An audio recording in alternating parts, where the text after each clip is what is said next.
possibly your only chance. Because if you're going to leave it late and go up against the late pushers like Merlier, like Milan, like Philipsen, you're not going to win.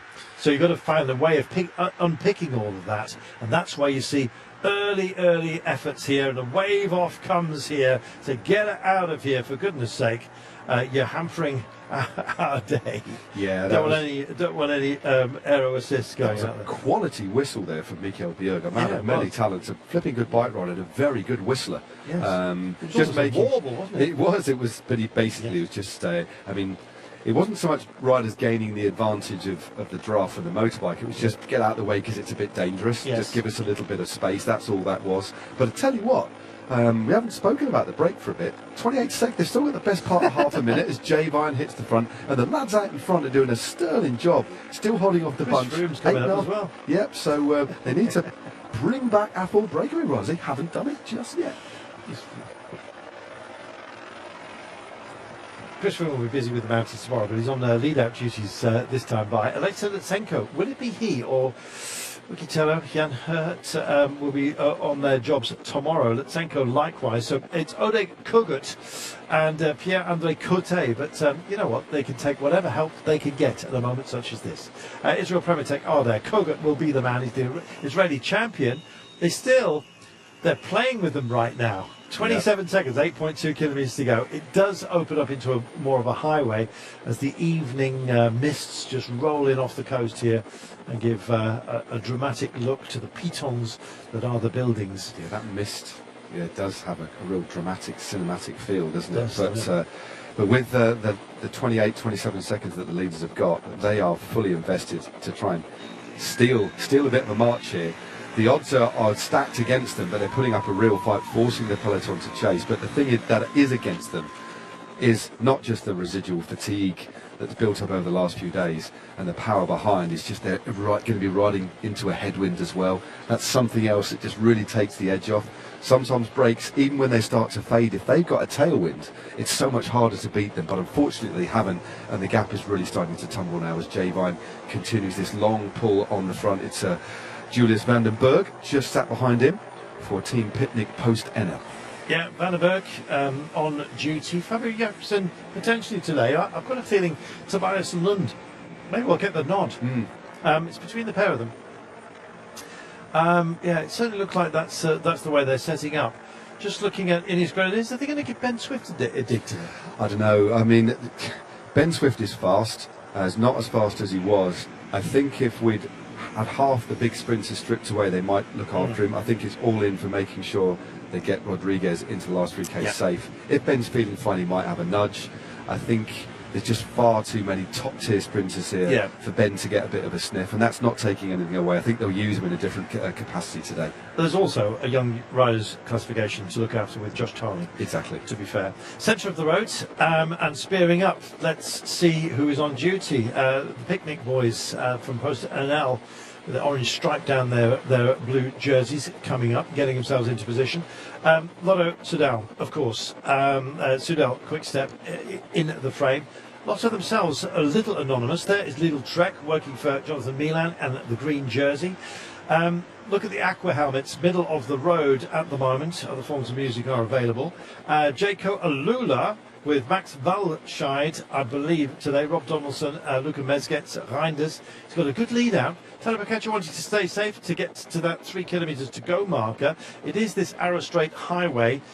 We don't really get any kind of dilution of that very, very straight road until we get to the 2 kilometre mark. And our breakaway realise that the day is just about done. They've still giving it up though, aren't they? These lads have all week they put on a show, and today they continue to put on a show. 21. We've seen breaks stay out with a 20-second lead with 5 or 6 Ks to go. Usually but there's so much there's so much firepower behind. These guys are really going to start to tie. But right now, it's mostly the GC teams who are at the front. Just saw Jonathan Castroviejo of the Ineos Grenadiers move up. That's just positioning play for the GC riders. On the left-hand side, we know that UAE Team Emirates don't have a sprinter with them now with the loss of Milano. That's all about keeping Tadej Pogačar in a safe place. Movistar up there. They may have an option today. An outsider with David Chimolay might just give it a nudge, but it's just primarily to look after their GC rider, Ivan Romeo, who sits in 3rd place. But soon, it will be the turn of the sprinters teams. Look at Bardiani. They want to play the game today. I love that about them as well. They had Tarozzi up the road. They're going to try something early for absolute sure. Malicelli for Astana. He had a good finish yesterday. I'm not quite sure he's going to have the same opportunities today, but you never know. 5Ks to go, and they're still hanging out here.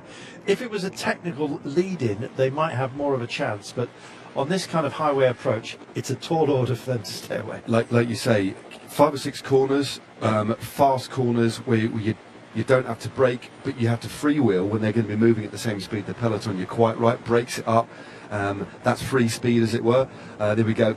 The effervescent Tarozzi has gone clear. He's attacked. We could just see. We talked about that, the endurance. Zurich Quick doesn't quite have that real endurance depth that clearly Tarozzi have. And who's he got with him for company? He's got Samudio with him for company. He has, the Panamanian. Checks over his shoulder, Tarozzi.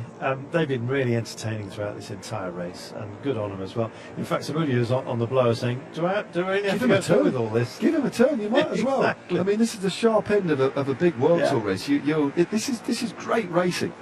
Here we go.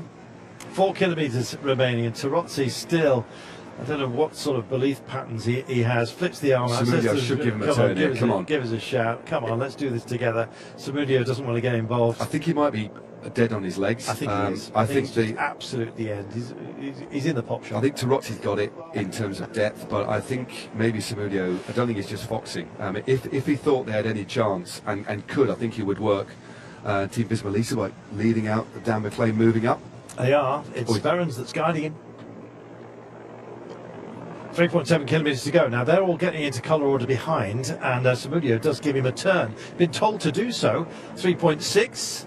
Well, they're kicking on here, and they're giving it a good old go. Movistar thinking, oh, look, dead centre of the road in the plum colours here. That's Max Walscheid getting teed up here. Bob Donaldson, Mezgec, who was very sprightly yesterday. Jayco boys will have a go. 3.4 to go. Now, it's still reasonably straight. Wavers very gently the road at this point, but if they get into the wavy section with 2 kilometres remaining in 1,300 metres time, I don't know.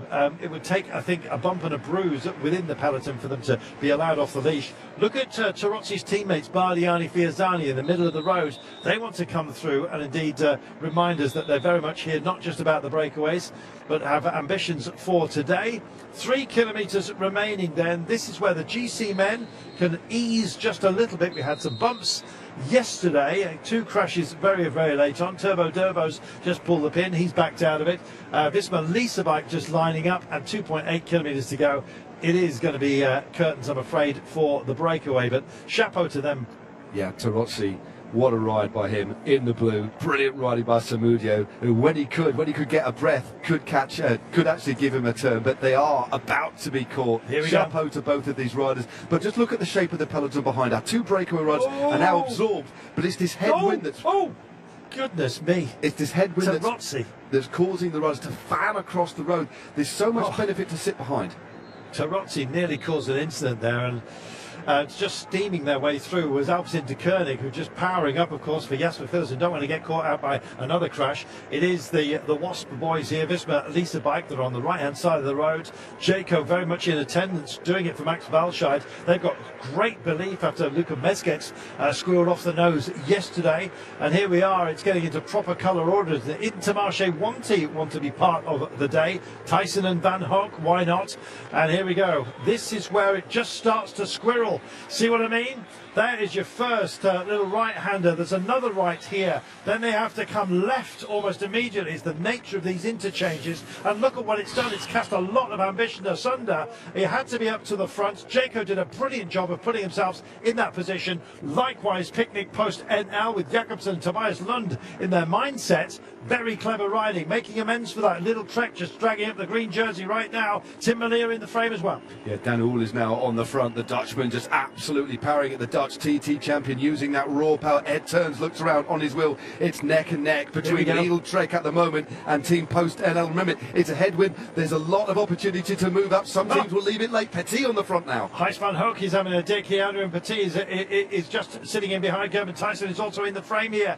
It is all over the place. You can see that Kogan is now just backed out of it as well. No sign at the moment, at least, of the European jersey. The green jersey is trapped, I'm afraid, within that section. Dan McClay waiting slightly out of position at the moment, but here comes Jaco. They're doing a phenomenal job. Valched is up here, Donaldson likewise, and they spread and they're into the barrier section right now. It's make-up time. If you've got something, you couldn't make it up, you might say. Green jersey, indeed, of Milan with Malia, the European champion. Oh, just gets balked, and he's balked by Kogut, who jinks back in. Meanwhile, out front, Philipson looks like he's got a great line through here. The Little Trek boys are waiting to sort themselves out. Philipson's in the best of the favourites to Klein. He's in a good spot right now. He's being guided up by Zylars, and I'm afraid that by the swift, by the wavering here, the European champion was trapped in. He's now unleashed himself. He hits the front.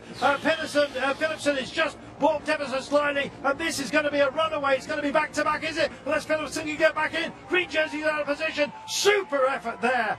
Brilliant finish by Tim Malia. Makes it count, and indeed backs it up. 2 wins in a row for the European champion. Tim Malia backs it up. 2 from 2 for Tim Malia, but the way he slingshotted himself out, went very long, but basically what he did, he managed somehow to straight line that corner. So he had the most direct route and gapped everybody with that initial kick. We know the first couple of pedal revs that Malia can deliver is almost unbeatable, but he had that space. But then he somehow slingshotted himself into the carried that momentum and completely straight lined that bend. Did you see the problems that Philipson had? He had to go wide, he had to follow. He did brush against somebody in the last couple of 100 metres, had to slow down. I think he almost had to check and back off the power. But Tim Malia delivered himself early into a headwind finish. I mean, the technique and the way he delivered that sprint was incredible. Raw power and just the straightest of lines. You know what? He was in trouble at one point. He was very much in the dying moments there. He was behind Jonathan Milan, the green jersey, and he managed to extricate himself from problems and then tee himself up. And as you say, having that instant delivery of power when you need it, it was spectacular. Found a way through, kicked a door open, invited himself to the party and said, you know what? Nobody else is coming for this cake, it's mine. We'll get that again in slow motion, but there was so much happening. One rider who did get balked, we talked about it, with a headwind finish, you can get swamped, and that's what happened to Johnny Milan. He did make up a few spaces in the finale, but even the raw power that this man can deliver wasn't enough to close the gap on this man, who won it. There's almost a time gap. There's like 3 or 4 lengths he had it by. But he opened up at just the right time, took the cleanest line round this bend. Let's have a look at him. He's opening up his sprint already, knowing that he's going to take the perfect line. There's already a lead out for Tudor Pro Cycling. So look at that. Philipson's already opened up, but look at the line that he took. And look how wide, relatively speaking, Philipson had to come. I mean, absolutely incredible sprinting. So opened it up super early. And in the end, you can actually back off and enjoy this one. Actually, Milan somehow came from behind and finished in 2nd place, subject to confirmation on the photo. But what a sprint by this man. Dropped off perfectly, but opened up ridiculously early and carried so much speed.